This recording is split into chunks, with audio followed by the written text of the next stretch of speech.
I'm not a professional YouTuber. I don't remember when the last time I made a video was. Marathon. Marathon. I guess I'm running the marathon. Okay, maybe like run walking. Just crossing the finish line would be good. Maybe just crossing the finish line would be good. I guess the main question is, why am I doing it? Why are you making videos? Or why am I making videos? Yes. I just want to create. Okay. God. So let me just create things and not worry about what people expect or what I expect. Just create and see what happens. Like the marathon, just run and see what happens. I just want to do it. It's one of the bucket list things I've had for a while, and yeah, just commit to it and just do it. Because I don't want to get too old and say I'm too old or I have too many commitments to do this, so I'm doing it now. I guess that's the main answer.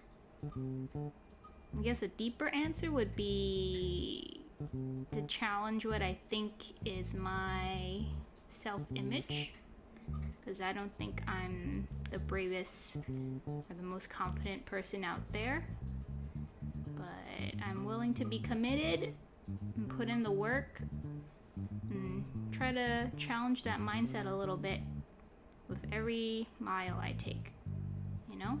Try to be a little more confident, accomplish more things, accomplish more goals,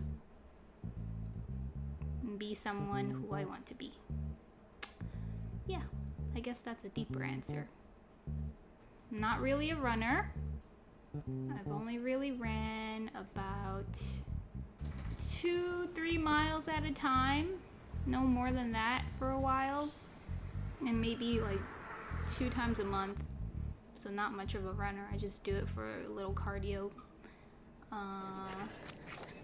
But this has been a challenging journey.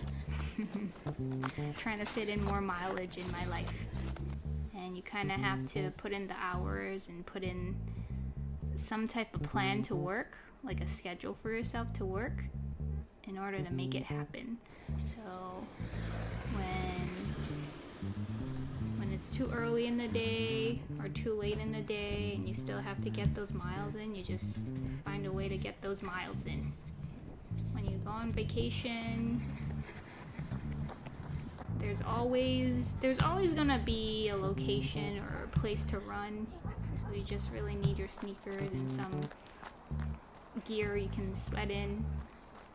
There should be no excuse. So I try to find something that makes me stay at peace during the runs. Yeah, I'm running a marathon. Hope I survive! Oh, my armpits are sweating just thinking about it.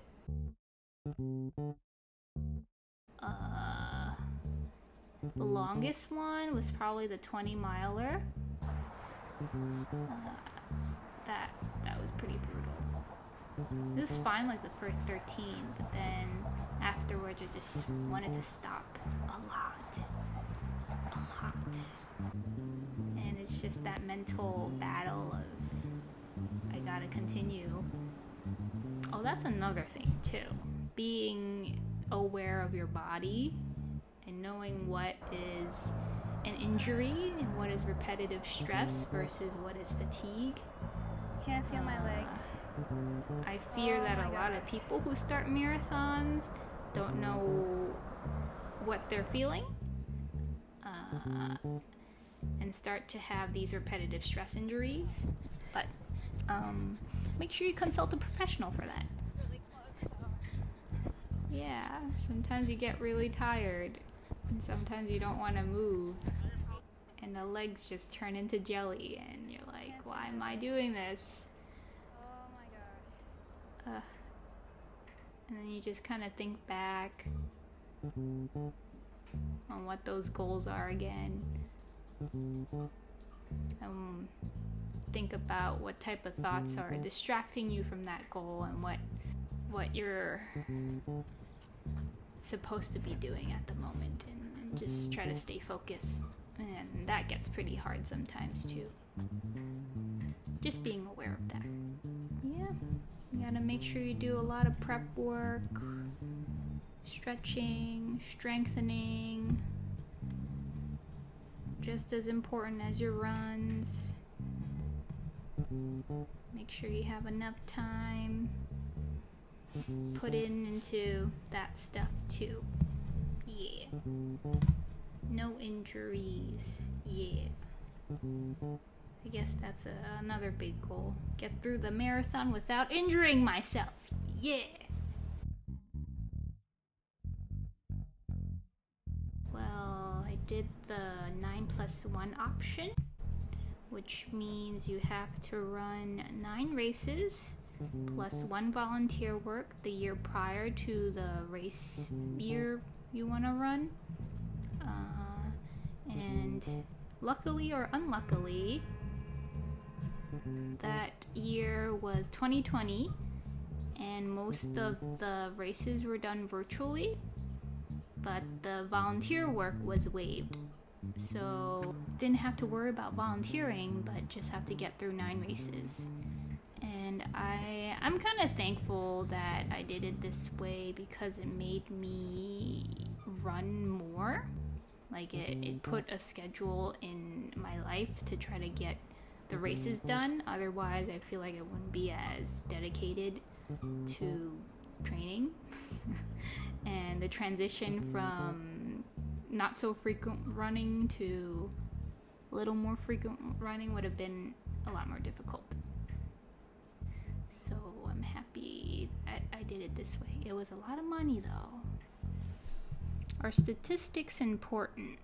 I guess it's nice to have like an objective measurement of how you're doing, but you also have to take into the fact that you're also human, and sometimes some days will be better than others, and some days you'll have knee pain or feet pain that might be telling your body that you need to stop and you should try this a different day, and that's okay, you know? You just gotta listen to what your needs are. So statistics are important, but listen to your body. Yes, speaking of statistics, this year so far, it's October right now, and I've only ran 318 miles. I've gone on 69 runs, average of like 3 runs per week. And since I started tracking with Strava, I've ran 560 miles and went on 125 runs. So those are the stats. Not that fast. Again, I'm not a professional runner. This is something I'm doing for the first time. So I don't really have too much to brag, but I am happy that I'm doing it. I'm happy I'm pushing myself, but in the act of running, I'm not that happy. I feel like I don't really get the runner's high that often either. So it's been quite difficult. Right now I'm finished with my longest run, and I'm working on tapering down until race day. So the runs I've been doing are not as long, but my knee seems okay. Foot pains coming back on and off, but overall pretty treatable. A little bit worried about what I'm gonna do during the race, but I think I'll be alright. 26.2 miles. The most I've ever done in my life. I'm not a fast runner. I'm not a runner, period. I'm just someone who wants to try to finish a marathon. That's it. Yeah.